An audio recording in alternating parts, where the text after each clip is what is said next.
ketika bunda menggunakan jilbab, ini cara bunda mengundang rezeki untuk suami.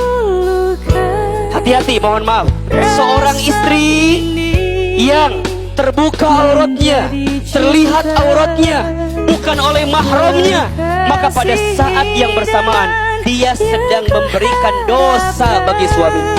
Suami diam, lihat istrinya bikin dosa, diam, lihat istrinya bikin maksiat, diam, lihat istrinya bikin salah, suaminya nggak dengar. Allahu Akbar. Suaminya nggak dengar, maka dosanya buat dia. Beda sebaliknya kalau suaminya ngasih nasihat, beda. Makanya ketika bunda taat sama Allah, semata-mata bukan taat untuk pribadi, bukan, tapi taat untuk bisa mengundang rezeki bagi suami. Ada satu doa yang mudah-mudahan ini doa bisa menguatkan kita.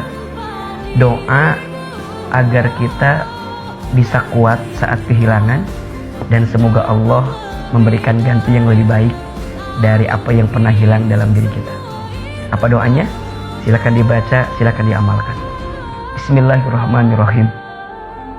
Allahumma ajurni fi musibati wakhluf li khairan minha. Ya Allah, berikanlah pahala terhadap musibah yang menimpaku, terhadap keadaan sulit yang menimpaku, dan gantikanlah untukku sesuatu yang lebih baik daripada apa yang pernah hilang dalam hidup.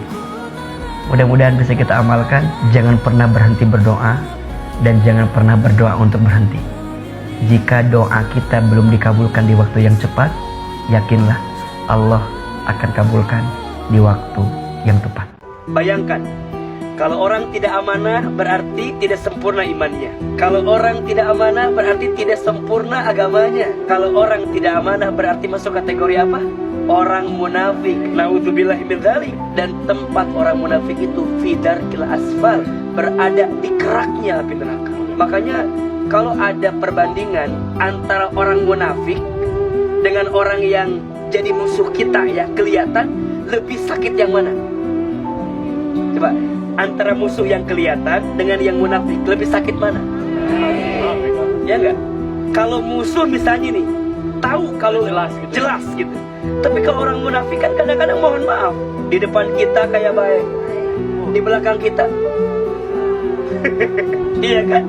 Dikasih amanah, iya, tapi tidak menunaikan amanah. Apa yang terjadi?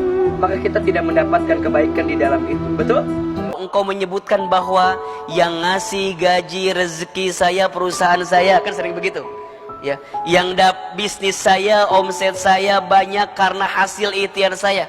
Jangan, itu wasilahnya saja, tapi izinnya siapa yang memberikan? Allah. Maka ada bahasa, jangan menuhankan ikhtiar kita gitu. Kan tidak sedikit ya yang diantara kita seringkali menuhankan ikhtiar kita. Saya kalau nggak begini Ustadz nggak dapat gitu. Kalau nggak begini nggak dapat. Hati-hati. Semua yang kita dapatkan izin siapa? Allah. Sebesar, sekuat, sekeras apapun kita berusaha, kalau Allah tidak mengizinkan nggak bisa. Antara minta maaf dengan memaafkan, rasa-rasanya lebih susah memaafkan. Betul? Kenapa coba? Karena dua yang kita dapatkan. Satu, kita tersakiti oleh keadaan, betul? Dan yang kedua, belum tentu kita bisa melapangkan keadaan yang ada setelah kita disakiti. Makanya wajar, memaafkan itu sulit, karena pahalanya surga. Kalau ringan, pahalanya kipas angin, kulkas satu pintu, betul? Sedekah itu ternyata meringankan sakaratul maut, melapangkan alam kubur, menerangi cahaya kubur. Bahkan disebutkan dalam surat Al-Munafikun ayat 10, ketika ada orang yang telah meninggal kembali kepada Allah di alam kubur, mereka berminta kepada Allah, ya Rabb, ini kalau bisa ya Allah, tangguhkan atau akhirkanlah umurku sedikit saja. Maka apa yang akan aku lakukan? Maka aku akan bersedekah dan aku akan menjadi orang yang soleh. Bayangkan. Maka jadilah orang yang baik sama orang lain, berinfak, bersedekah, apalagi sedekah subuh. Jika ada seorang istri sholat 5 waktu, puasa di bulan Ramadan, taat kepada suaminya, dan mampu menjaga dirinya, silahkan masuk surga dari pintu manapun. Boleh milih ya? boleh milih gitu. dari pintu dari manapun. pintu mana aja gitu ya. Masya Saking Allah. luar biasanya. Masya Allah. Maka sebenarnya Allah menyiapkan sarana untuk kita di rumah tangga itu untuk mendapatkan pahala dari ibadah kita. Investasi akhirat yang tidak akan pernah terputus adalah anak kita. Makanya mohon maaf, Ustadz suka bilang begini, kalau bunda punya anak, kemudian ada pengeluaran buat anak, jangan pernah menyebutkan biaya, tapi sebutkan itu investasi. Apa bedanya Ustadz? Kalau biaya itu habis, bunda keluarkan habis, tapi kalau investasi bunda keluarkan balik lagi buat bunda.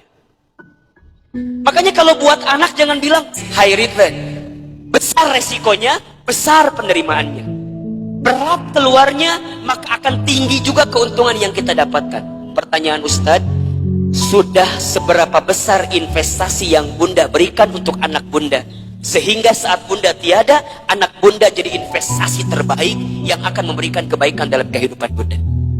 Kalau bunda masih hitung-hitungan dengan anak, mohon maaf. Kalau bunda masih hitung-hitungan dengan apa yang diberikan ke dalam kehidupan kita. Catat baik-baik ya. Catat baik-baik ya. Rezeki itu tidak akan pernah habis saat kita memberi yang terbaik untuk keluarga kita. Rezeki kita tidak akan pernah habis saat kita memberikan nafkah yang terbaik bagi keluarga kita.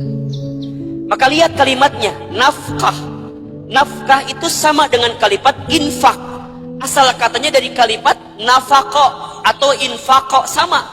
Apa artinya? Sesuatu yang kita berikan dalam hal materi yang akan kembali dalam kehidupan kita. Itu infak. Makanya para suami, mohon maaf ya, para suami di luar sana, ini Ustadz bicara ke kamera. Emang ada suami di belakang? Emang ada di sini yang tiba-tiba pakai jilbab itu suami? Nggak ada kan? Para suami, mohon maaf, kalau antum mau ditinggikan derajatnya, mau bertambah rezekinya, jangan pernah hitung-hitungan ngasih sama istrinya. Catat.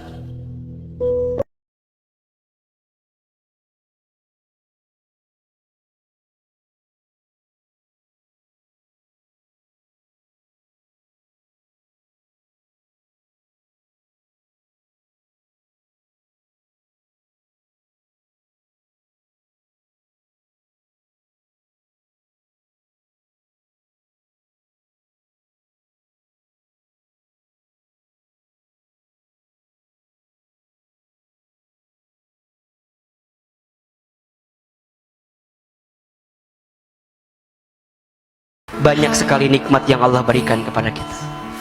Belajarlah menghadirkan sifat qanaah namanya. Qanaah itu merasa cukup dengan apa yang Allah berikan kepada kita. Dalam urusan apa? Urusan dunia. Bismillahirrahmanirrahim. Allah la haula wala quwata illa billah. Barang siapa yang membaca doa ini ketika keluar rumahnya untuk ikhtiar, maka Allah akan berikan kecukupan, ketenangan, dan keselamatan.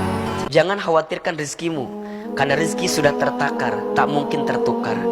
Khawatirkanlah keberkahan rezekimu, karena itu yang masih samar dan harus dikejar. Jadi kalau rezekinya itu sudah tertakar, tak mungkin tertukar. Yang masih belum jelas apa? Berkah tidaknya.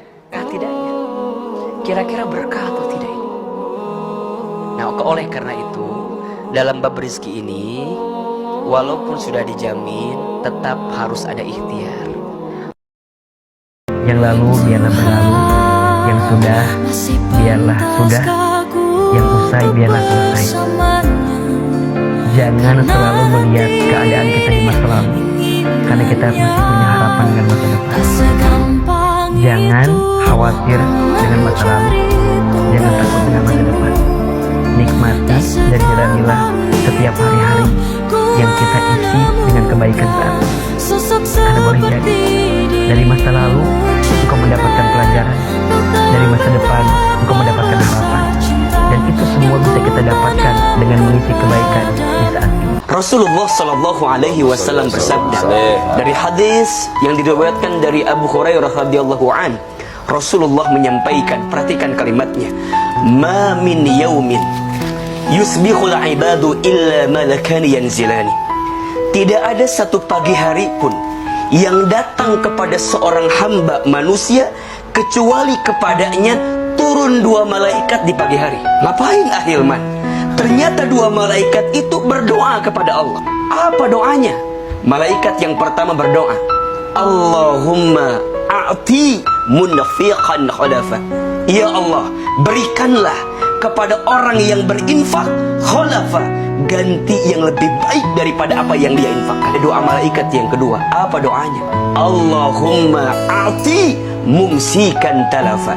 Ya Allah, berikanlah kepada orang yang pelit, hancurkan dia dengan sifat pelit yang dia miliki. Ingat ya, cara membalas dendam kepada orang yang pernah menyakiti kita dan merendahkan kita, bukan merendahkannya lagi, tapi justru berikan jawaban kepada dia bahwa dia pernah menyesal merendahkan kita. Kalau kita sakit, diuji gitu ya, Bunda minta gini sama Allah, ya Allah, seberat apapun ujian ini, hamba ridho, hamba terima, asalkan dengan ujian ini adalah cara Engkau mengampuni dosa-dosa hamba, ya Allah. Mungkin ada dosa yang pernah hamba lakukan yang tanpa sadar, sehingga Engkau ingatkan hamba dengan sakit hati yang hamba rasakan, sehingga Allah ampuni kesalahan kita. Maka ingat ya, puncak tertinggi dari sakit bukan sembuh, tapi saat kita disayang dan dicintai oleh Allah.